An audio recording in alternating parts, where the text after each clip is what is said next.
ఈరోజు నేర్చుకోవడం అన్ని రంగాలలో ఎవరు ఏ విధంగా నేర్చుకోవాలో ఆ విధంగా అనుకూలంగా టెక్నాలజీ డెవలప్ అయింది. Information is reaching to the every person. అందరి యొద్దకు సమాచారం వెళుతుంది. గుడ్డివారి యొద్దకు వినడం ద్వారా వెళ్తుంది, మోగవారి యొద్దకు సైన్స్ ద్వారా వెళ్తుంది. ఇదిగో కళ్ళు, చెవులు, ముక్కు, నోరు అన్నీ ఉన్న వాళ్ళకి అన్ని విధాలుగా వెళ్తుంది. ఈ రోజున దేవుని వాక్యం నీ యొద్దకు వస్తున్నప్పుడు నీవు నిర్లక్ష్యం చేస్తే, నేర్చుకోకుండా ఉంటే, దేవుని బిడ్డలారా నీకే నష్టం. చదువుకోకపోతే ఉద్యోగం రాదు, ఎవరికి నష్టం?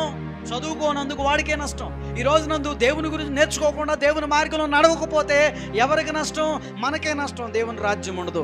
దేవుని రాజ్యం ఉండాలంటే చదువుకుని నేర్చుకోవాలి. నేను చెప్పాను కదా, బైబిల్ కాలేజీలో 3 స్టూడెంట్స్ ఉన్నారు. వాళ్ళలో ఒకడు చదువుకుని యేసయ్యను గురించి తెలుసుకున్నాడు. బైబిల్ గ్రంథంలో ఒక వ్యక్తి ఉన్నాడు, Apollo. He learned and accepted Jesus Christ. అతను నేర్చుకోవడం ద్వారా యేసయ్యను గురించి తెలుసుకున్నాడు, చదివి నేర్చుకున్నాడు, జ్ఞానం కలిగి నేర్చుకున్నాడు. ఈ రోజున చదువుకున్న వాళ్ళందరూ కూడా నిర్లక్ష్యం చేస్తున్నారు దేవుని వాక్యాన్ని నేర్చుకోవడం. ఎంతమంది రోజు బైబిల్ చదువుతున్నారు? తెలుసుకోవడానికి. భక్తుండి చదివితే ఓకే, తెలుసుకోవడానికి, దేవుని వాక్యాన్ని తెలుసుకోవడానికి మనం చదవాలి. ఇంకా చాలా విషయాలు దేవుని గురించి మనం తెలుసుకోవాలి. దేవుని బట్టి దేవుని గురించి తెలుసుకుని, చదివి తెలుసుకుని నడుచుకుందాం.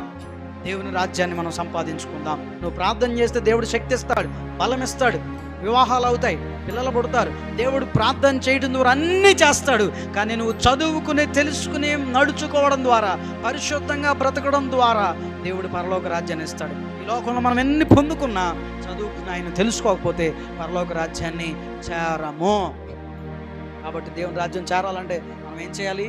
దేవుని వాక్యాన్ని చదివి తెలుసుకోవాలి, దాని ప్రకారం నడుచుకోవాలి. నువ్వు ఎక్కడో అయ్యి ఎవరో చెప్తే చేసి అది కొన్నిసార్లు ఫలించదు.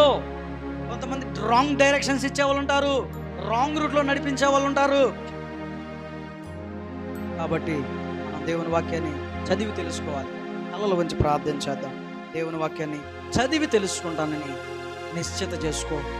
ఈరోజు నుంచి ఆయన గురించి చదవడానికి ప్రయత్నం చేయి. చదవడానికి ఎన్నో అవకాశాలు ఉన్నాయి. టెక్నాలజీ అనేక విధాలుగా డెవలప్ అయింది. ప్రతి దాని గురించి నువ్వు తెలుసుకోవాలి. అప్డేటెడ్గా ఉండాలి. వాట్సాప్ ఫీచర్స్ మారిస్తే తెలుసుకుని స్టేటస్ ఎలా పెట్టాలో, స్టేటస్ ఎలా చూడాలో తెలుసుకుంటున్నావే. ఏటీఎంలో డబ్బులు తీయడం అప్డేట్ అయితే ఎలా తీయాలో, ఎలా వేయాలో నేర్చుకుంటున్నావే.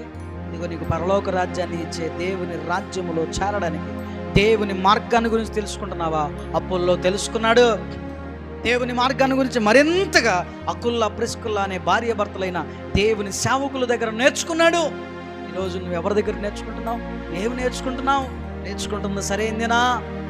బెరయ సంఘస్థులు దేవుని సేవకులు దేవుని వాక్యాన్ని బోధిస్తున్నప్పుడు వాళ్ళు తీసి చదివి చూశారు. వీరు నేర్పిస్తుంది నిజమేనా? వీరు నేర్పిస్తుంది నిజమైందేనా? వాళ్ళు తెలుసుకున్నారు.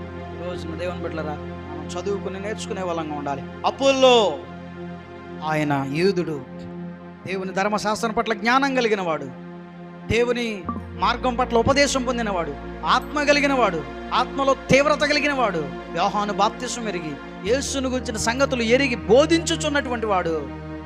అయినప్పటికీ అకుల్లా, ప్రిస్కిల్లా దగ్గర ఇంకా నేర్చుకున్నాడు. ఈరోజు నీకున్న జ్ఞానాన్ని బట్టి గర్వించొద్దు. ఇంకా నేర్చుకోవడానికి ప్రయత్నం చేయి. ఇంకా పొదువైంది ఏదయ్యో నేర్చుకోవడానికి ప్రయత్నం చేయి.